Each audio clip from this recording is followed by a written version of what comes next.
Salut à tous et bienvenue dans cette vidéo. Nous allons nous demander qui seront les prochains champions à la WWE. On ne perd pas un seul instant. C'est parti, je vais essayer de deviner tous les prochains changements de titre sur l'année 2025. Bon, pour l'instant on a ces champions là, ils s'affichent ici à l'écran. Je pense que les prochains qui vont perdre leur titre avec les Viking Raiders et qu'on va voir les New Day qui vont prendre les titres à un moment ou à un autre. Peut-être sur un épisode d'Euro, tu vois, un petit peu random.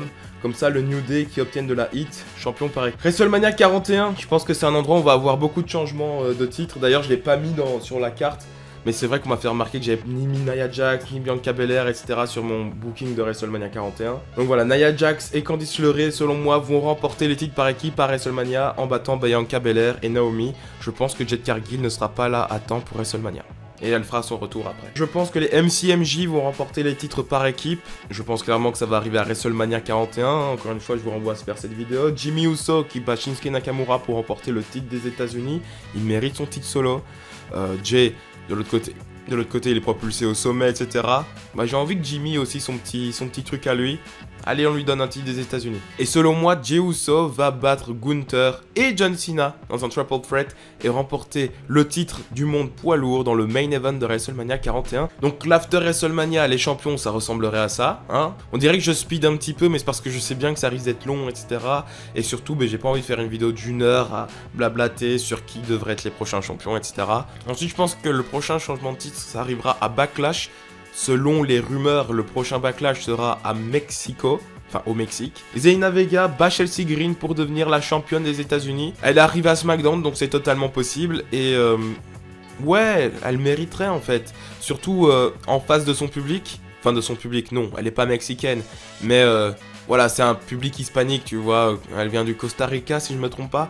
Donc c'est un public hispanique, etc. Ce sera un bon moment pour elle, quoi, je pense. En parlant du Mexique aussi, par contre, eux, ils viennent de là. Penta et Rey Mysterio remporteront les championnats par équipe en battant The New Day. Voilà, faut mettre les gros heal New Day en champion par équipe pour qu'ensuite Penta et Rey Mysterio remportent les titres au Mexique. Et finalement, je pense que Randy Orton va battre Cody Rhodes pour remporter le titre WWE. Selon moi, ils vont faire un match à WrestleMania. Cody Rhodes va battre Randy Orton. Et après le match, ils vont serrer la main. Et Orton va mettre un low blow à Cody. RKO. Il va le blesser. Il y a Backlash, on fait la revanche, mais cette fois-ci dans une rivalité. Cette fois-ci, face contre heel, alors qu'à WrestleMania, seulement on va en face contre face. Et là, par contre, Randy Orton va redevenir le Orton Savage heel. Et surtout, cette fois-ci, Orton Savage heel, écrit par Triple H. Et ça peut être ouf. Orton remporte son 15e titre mondial en battant Cody Rhodes. Je pense que juste après ça, le règne de Jimmy va arriver à terme. On sent bien que Jimmy n'est pas non plus un gros projet. À mon avis, ce sera vraiment lui donner le titre pour lui donner. Et je pense que Carmelo Hayes est celui qui va profiter de ça. Carmelo Hayes, nouveau champion des États-Unis. On aura ensuite King and Queen of the Ring. Et je pense que Cody Rhodes, par contre, va venir récupérer son titre et devenir un 2 fois champion du monde. Voilà, un petit peu de ping-pong, ça fait du bien. En ce moment, on a beaucoup de longs règnes, de très longs règnes entre les Gunther, les Cody Rhodes, avant ça Roman Reigns, etc. Il est temps de faire du ping-pong. Enfin, pas forcément du ping-pong, on va changer de titre toutes les semaines. Mais moi j'aime bien quand on change un petit peu d'air comme ça. Sauf si c'est vraiment spécial comme Roman Reigns où il est resté champion pendant 4 ans. Ben là, j'aimais bien qu'il garde le titre, j'avoue. Mais par contre, si c'est pas une occasion spéciale comme avec Roman Reigns... faites tourner les gars, faites tourner. Je pense cependant que Carmelo Hayes va avoir un règne très court de champion des États-Unis et qu'on va avoir Damian Priest qui va remporter le titre à un moment ou un autre. Voilà, il est à SmackDown, il est quand même vendu comme un gros nom. Donc je m'attends à ce que Damian Priest devienne champion des États-Unis d'ici tôt et peut-être en battant Carmelo Hayes dans un triple threat avec Jimmy, etc. pour ensuite faire peut-être un match à SummerSlam entre les deux. Ça peut être pas mal. Mais vu le booking de Carmelo, pour l'instant, il est pas mal, mais il est pas non plus booké hyper fort. Donc je vois pas avoir un règne de champion des États-Unis très long. Et d'ailleurs, ce sera pas le seul titre qui va changer de main, car Bron Breakker va finir par perdre son titre intercontinental au profit de Bronson Reed. Ce sera quand même un long règne pour Bron Breakker, et là j'estime qu'on est à Money in the Bank. Donc selon moi, Bronson Reed deviendra champion intercontinental enfin, tu vois, un petit règne pour lui. Surtout que ça a l'air d'être un petit projet quand même. Donc c'est pas mal de lui donner enfin un petit titre. Et à côté, Bron Breakker va pouvoir peut-être ensuite se concentrer sur d'autres projets. Et selon moi, Zelina Vega va finir par perdre son titre des États-Unis au profit d'Alexa Bliss. Alexa Bliss, voilà, du côté de SmackDown. Peut-être va-t-il y avoir une draft qui va encore une fois tout mélanger. Et moi, je m'attends à ce qu'Alexa Bliss batte Zelina Vega pour devenir championne des États-Unis. Et spoiler alert, elle va le rester toute l'année. J'espère. Il faut vraiment profiter du star power qu'elle a en ce moment avec son retour. Ouais, salut, je suis désolé, j'ai oublié de parler du titre intercontinental féminin. Pour moi, Liv Morgan va battre Lyra Valkyria pour remporter le titre. Et je pense que le prochain gros changement, le prochain show où vraiment on va avoir plein de changements, ce sera SummerSlam. Je vois bien Gunther battre Randy Orton et Cody Rhodes dans un triple threat pour remporter le titre WWE. Voilà, je vois bien une petite rivalité entre les trois où Orton-Cody, voilà, ils s'échangent un petit peu les titres, Gunther qui vient se mêler à tout ça. Et je vois bien Gunther repartir de SummerSlam champion WWE. Le mec step up. Chaque année, il est encore plus fort, quoi. Ce serait pas le seul titre WWE qui tomberait parce que je vois bien Charlotte Flair battre Tiffany Stratton, nouvelle championne du monde de la WWE. Revanche de WrestleMania d'après moi ce match doit arriver à WrestleMania. Tiffany doit gagner un moment ou un autre contre Charlotte à WrestleMania. Et ensuite à SummerSlam peut-être, Charlotte peut prendre sa revanche et battre Tiffy. Tous les gros matchs n'ont pas forcément besoin d'arriver à WrestleMania les gars. Parce que j'ai l'impression que ces temps-ci on pense que ça. Genre que les gros matchs doivent forcément arriver à WrestleMania. Non! Tous les titres mondiaux, je les vois bien changer parce que je vois bien Sami Zayn battre Jey Uso dans un feel good moment. C'est-à-dire que ce serait face contre face encore une fois. Jey Uso qui dit à Sami, tu sais quoi, Ous, vas-y je te donne ta chance. Et Sami Zayn qui finit par remporter le titre mondial. Enfin, Sami Zayn, champion du monde poids lourd. J'allais dire Grand Slam, mais il me semble que Sami Zayn n'a jamais été champion des États-Unis. Je pense que Penta et Rey Mysterio vont aussi perdre leur titre par équipe vers SummerSlam. Parce que je vois bien Aleister Black revenir à la WWE, Malakai Black à la EW. Il y a beaucoup de rumeurs sur lui qui pourrait revenir, etc. Surtout que maintenant, je pense que le booking de Triple H pourrait lui plaire. Et je le vois bien rejoindre le Judgment Day en fait. Je vois bien Dominic Mysterio quitter le Judgment Day, Aleister Black peut-être devenir un petit peu le leader avec Finn Balor. Et justement, Aleister Black et Finn Balor deviennent champions par équipe. Et dans le main event, Queen Bianca Belair bat Rhea Ripley. Moi je vois bien Bianca Belair devenir Queen of the Ring cette année, faire un petit heel turn. Et Bianca Belair, heel, qui bat Rhea Ripley à SummerSlam, je le vois très fort. Et encore une fois, je ne l'ai pas précisé, mais en fait, je vois bien Lyra Valkyria récupérer son titre intercontinental le temps de quelques semaines, et Roxanne Perez récupérer le titre à son tour, parce que je vois bien Roxanne rejoindre le Judgment Day, et en fait, être un petit peu l'élève de Liv Morgan. Donc pour l'instant voilà, maintenant les champions ça ressemble à ça. Ensuite aux alentours de Clash in Paris, je vois bien des nouvelles NXT, Fallon Henley et Jacy Jayne remporter les titres par équipe en battant Nia Jax et Candice LeRae. Voilà, je les vois bien arriver dans le main roster ou même depuis NXT remporter les titres par équipe. Voilà, je pense que ça peut être le bon moment de les lancer. La WWE lance souvent des superstars comme ça d'NXT qui ne sont pas forcément championnes mondiales. Donc let's go. Et je pense qu'il peut y avoir un bon projet Fallon Henley et Jacy Jayne. Ça fait des années qu'elle est à NXT maintenant. Et je vois bien Rey Mysterio faire équipe avec Dominic Mysterio pour récupérer les titres. En fait, je vois bien le Judgment Day blesser Penta. Et ensuite, Dominic Mysterio revenir aux côtés de son père. Parce qu'en fait, je vois bien se faire trahir par le Judgment Day aux alentours de WrestleMania. Il va avoir peut-être un arc de rédemption. Et ensuite, ça se conclura avec la victoire des titres par équipe avec Rey Mysterio. Et je vois bien Nia Jax remporter le titre intercontinental. Donc, victoire de Nia Jax. Je pense que le Judgment Day va finir par récupérer le titre par équipe. Oui, on joue au ping-pong. Cependant, ce sera Aleister Black avec le nouveau membre du Judgment Day, Ethan Page. Voilà, Ethan Page en provenance d'NXT, je le vois bien rejoindre le Judgment Day.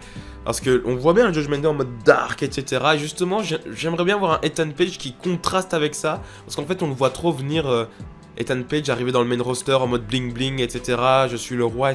Il y en a trop des gens comme ça. Tu seras un Austin Theory bis, qui Austin Theory est déjà un autre gars bis, etc.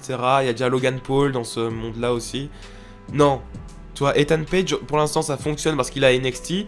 S'il arrive dans le main roster avec son personnage actuel, ça va pas fonctionner. Donc, on le met dans le Judgment Day, champion par équipe avec Aleister Black. Pourquoi il n'y a plus Finn Balor? Parce que je vois bien Aleister Black blâmer Finn Balor pour la perte des titres et le virer du Judgment Day. Ce qui serait un tournant pour le Judgment Day, hein, parce que ce serait la première fois depuis le début, en fait, que aucun membre de la création, on va dire, du mouvement important du Judgment Day, de comment on s'imagine le Judgment Day, ne serait plus dedans. C'est-à-dire Rhea Ripley, Damian Priest, Dominic Mysterio et Finn Balor, et ben les 4 originaux du Judgment Day, même s'il y avait Edge, etc. Je veux bien ce que... Voilà, pour moi le Judgment Day c'est eux 4, c'est eux qui ont fait la renommée du Judgment Day. Et tout ça serait pour que Finn Balor finisse par s'allier avec AJ Styles dans un War Games. Et donc on aurait The Club avec Finn Balor, AJ Styles, Karl Anderson et Luke Gallows. face au Judgment Day en fait. Au Judgment Day actuel. Et peut-être qu'on pourra avoir un Penta qui remporte le titre intercontinental. J'ai hésité avec Sheamus, mais je me dis qu'une victoire comme ça, la victoire de toute une vie, hein, pourrait, plutôt pour Sheamus, ce serait cool qu'elle arrive à WrestleMania peut-être. Là oui, là je dis oui, là c'est un gros moment tu vois. Mais voilà, Penta bat Bronson Reed et devient champion intercontinental. Et au Survivor Series, Randy Orton finit par battre Gunther avec intervention de Ludwig Kaiser. Je pense que c'est l'année où on va séparer Imperium. Va falloir lancer Ludwig Kaiser en solo. Moi j'aimerais bien qu'on lance un titre européen. Je pense pas que ça va arriver. Randy Orton serait donc avec cette victoire un 16 fois champion du monde. Je vois bien ensuite les Street Profits finir par battre les MCMJ et devenir nouveaux champions par équipe.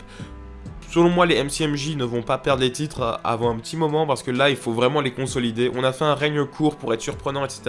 Mais maintenant, il faut un long règne par équipe. On en a besoin.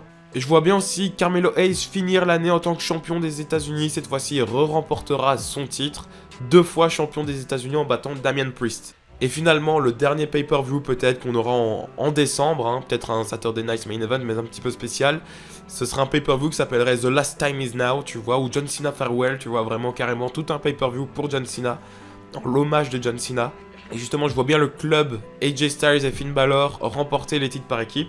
Un Drew McIntyre enfin félicité pour tout ce qu'il a fait et battrait Sami Zayn pour devenir champion du monde poids lourd. Et dans le main event, John Cena bat Randy Orton pour devenir champion WWE et battre le record 17 fois. Son tout dernier match, il prend le record.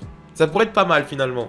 J'avais booké John Cena un petit peu différemment, mais vu la storyline dans laquelle on a l'air de se diriger avec un John Cena un petit peu, pas dépressif, mais dans son regard, comme ça en mode « je veux le 17, je veux le 17 », je m'attendais pas à ce que le 17 soit son goal. Moi je pensais que Cena allait revenir et qu'il allait être en mode « je fais l'année que je fais ». Là, le 17 a l'air d'être son goal. Et si en fait il atteignait pas le 17 avant son dernier match quoi. Genre vraiment c'est retraite ou 17. Et il bat Randy Orton pour arriver au 17ème. Il prend sa retraite et il rend le titre vacant. Voilà. Et peut-être que le titre pourra être mis en jeu dans le Royal Rumble, comme en 2016. Et on sera en 2026, pile 10 ans après. Ça pourrait être pas mal. Ça pourrait être pas mal. Et spoiler, je mettrai le titre à Bianca Belair, j'allais dire. À Bron Breakker. Bron Breakker remporterait le Royal Rumble et deviendrait champion du monde. Mais juste après cash-in de Logan Paul devient champion du monde. Voilà. Parce que je vois bien Logan Paul remporter le Money in the Bank cette année, conserver la mallette jusqu'au Royal Rumble. Royal Rumble, on met le titre WWE en jeu. Bron Breakker remporte le Rumble et remporte donc le titre. Juste après, cash-in de Logan Paul, victoire de Logan Paul. Et on va à WrestleMania 42, Logan Paul champion WWE contre Bron Breakker. Voilà. Et là, enfin, Bron Breakker remporte son titre et il est lancé, quoi, le petit. Voilà, globalement, c'est mon booking. Maintenant, une vidéo comme ça, je serais capable de la refaire dans un mois parce que je pense que dans un mois, tout sera différent. Enfin, peut-être pas. Après WrestleMania, tout sera différent. Donc voilà, n'hésitez pas à me dire en commentaire ce que vous en pensez. Il faut mettre des gens en avant, je sais bien, peut-être que vous aimeriez qu'il y ait des Kevin Owens qui remportent des titres, qu'il y ait des ci, qu'il y ait des là. Malheureusement, on peut pas mettre tout le monde en avant. Si on veut que Sami ait un règne mondial, bah malheureusement, on peut pas le donner à Kevin Owens. Ou alors on fait vraiment du ping-pong. À chaque pay-per-view, il y a un championnat qui change, mais ça devient trop là. Drew McIntyre, on aimerait bien aussi le mettre plus tôt, mais bon, voilà, CM Punk, Seth Rollins, on aimerait bien le remettre. On peut pas mettre tout le monde, faut créer une troisième branche, les gars. C'est très facile. NXT devient main roster, et t'envoies les gens d'NXT à leur nouveau show, là, LFG, je sais pas trop quoi, leur nouveau jeu, même à la Evolve. Ceux d'NXT qui sont pas prêts pour le main roster, tu le mets à la Evolve, NXT devient main roster, avec que les gens qui sont prêts pour le main roster, genre les Trick Williams, les Roxanne Perez, etc. Et voilà. Et du coup, tu les fais participer à la draft. T'en as qui vont à NXT, genre John Cena pourrait se retrouver à NXT, Cody Rhodes pourrait s'y retrouver, etc. C'est vraiment main roster 3ème branche. Et tu mets un nouveau titre, tu mets NXT, bon, devrait plus s'appeler le titre NXT, étant donné que ce sera un truc vraiment du main roster, c'est comme si on avait le titre SmackDown. Tu renommes le titre NXT titre Universal, imaginons. Tu mets un titre Universal féminin, tu mets un titre européen en mid-card, et on est bon, on est lancé, quoi. Le titre européen, ça pourrait être pas mal, hein. Avec des Sheamus, des Ludwig Kaiser, etc. Bref, je suis en train de partir dans tous les sens, je suis désolé. Mais selon moi, la WWE a vraiment besoin d'une 3ème branche. J'ai fait une vidéo là-dessus, je vous laisse avec cette vidéo, n'hésitez pas à cliquer. Je vous explique plus en détail pourquoi on en a vraiment besoin.